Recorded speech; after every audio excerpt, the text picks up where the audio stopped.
तो सीधे कहानी में चलते हैं। सोचिए जरा, सावन की एक घनी अंधेरी रात है।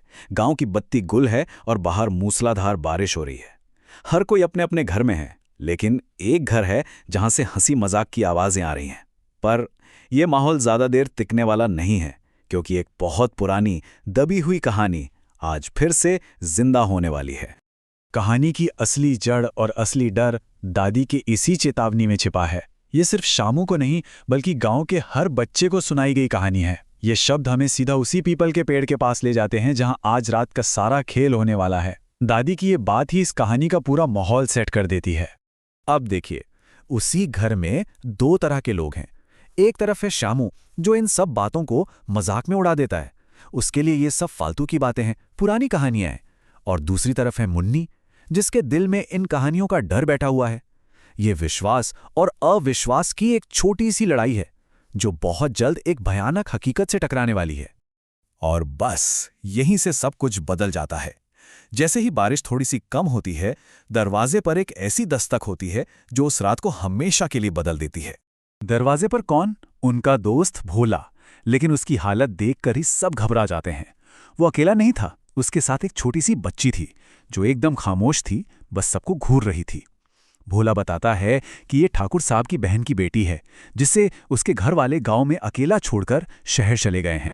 घर के अंदर बैठने की जगह वो बच्ची एक अजीब सी जिद करने लगती है, बाहर उस पीपल के पेड़ के पास जाने की। अब ये बात कितनी अजीब है ना, एक अनजान बच्ची इतनी तूफानी रात में उस बदनाम पेड़ के पास क्यों जाना चाहती है? उसकी ये जिद बहुत ही अजीब और डरावनी थी। और बात यहीं खत्म नहीं होती। डर तो अब और भी गहरा होने वाला था। जब वो सब पेड़ के पास बैठते हैं तो वो बच्ची एक काली औरत के बारे में बताने लगती है। वो कहती है कि ये औरत हर अमावस को आती है और किसी न किसी को अपने साथ ले जाती है। और फिर वो कहती है, वो देखो, वो सामने पीपल के पेड़ के पास बैठी आवाज दे रही है।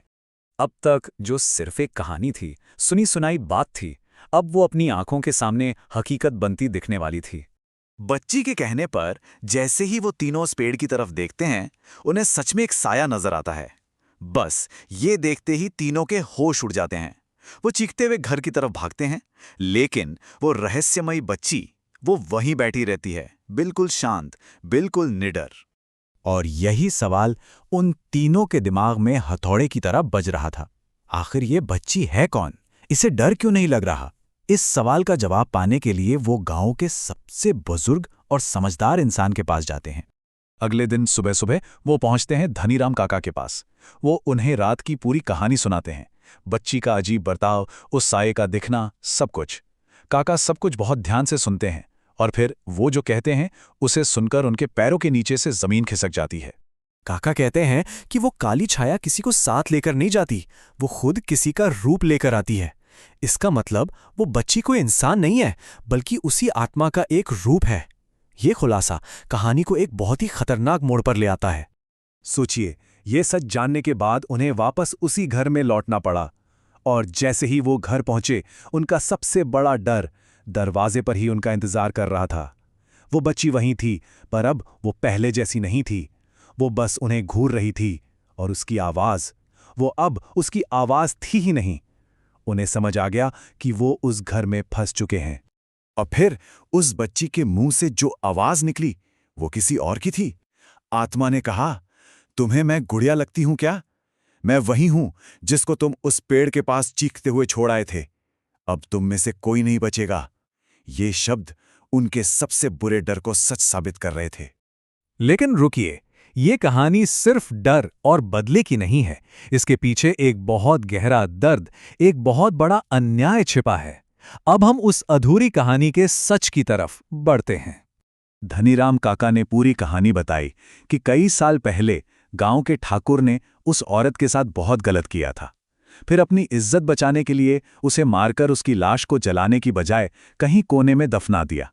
मतलब उसका अंतिम संस्कार भी ठीक से नहीं हुआ, और इसीलिए उसकी आत्मा आज तक भटक रही है और वो ठाकुर के खानदान से बदला नहीं, इंसाफ मांग रही है। तो यहां पर सबसे जरूरी बात यह है कि आत्मा का असली मकसद किसी को मारना है ही नहीं। वो तो बस मुक्ति चाहती है, यानी आज़ादी। वो चाहती है कि दुनिया उसकी कहानी का सच जाने, ताकि उसकी भटकती हुई आत्मा को शांति मिल सके। वो कोई खूनी साया नहीं, बल्कि इंसाफ के लिए तरसती हुई एक पीड़ित आत्मा है। और इसी के साथ कहानी अपने आखिरी पड़ाव पर पहुंचती है, जहां अब डर का नहीं बल्कि शांति का सौदा होने वाला है। धनीराम काका उस आत्मा से वादा करते हैं कि वो इंसाफ दिलाएंगे। वो सीधे ठाकुर के बेटे सूरजपाल के पास जाते हैं, उसे सारी सच्चाई बताते हैं और उसे आत्मा का सामना करने के लिए शमशान ले आते हैं। वहां उस बच्ची के शरीर से आत्मा सूरजपाल से कहती है, तेरे बाप ने मुझे जलाया और तूने मेरा चेहरा दुनिया से छुपाया। और सूरजपाल वो अपने बाप के गुनाहों को मानता है और कहता है, मेरे पिता गलत थे, तुम बोलो तुम्हें क्या चाहिए, मैं वो सब करने को तैयार हूं। और देखिए आत्मा ने क्या मांगा। कोई बदला नहीं, कोई खून खराबा नहीं। वो बस चाहती थी कि उसका नाम साफ हो। जिन गांव वालों के सामने उसे बदनाम किया गया, उन्हें सच्चाई पता चले। उसे बस अपनी खोई हुई पहचान वापस चाहिए थी। सूरजपाल उस आत्मा को वचन देता है कि वो पूरे गांव के सामने अपने पिता की सच्चाई बताएगा और उसके सम्मान को वापस दिलाएगा। ये सिर्फ एक वादा नहीं था, ये बरसों पुराने एक जख्म पर मरहम लगाने जैसा था। बस सूरजपाल का वादा सुनकर उस आत्मा को यकीन हो गया और उसने उस बच्ची के शरीर को छोड़ दिया। वादे के मुताबिक सूरजपाल ने पूरे गांव को सच्चाई बताई।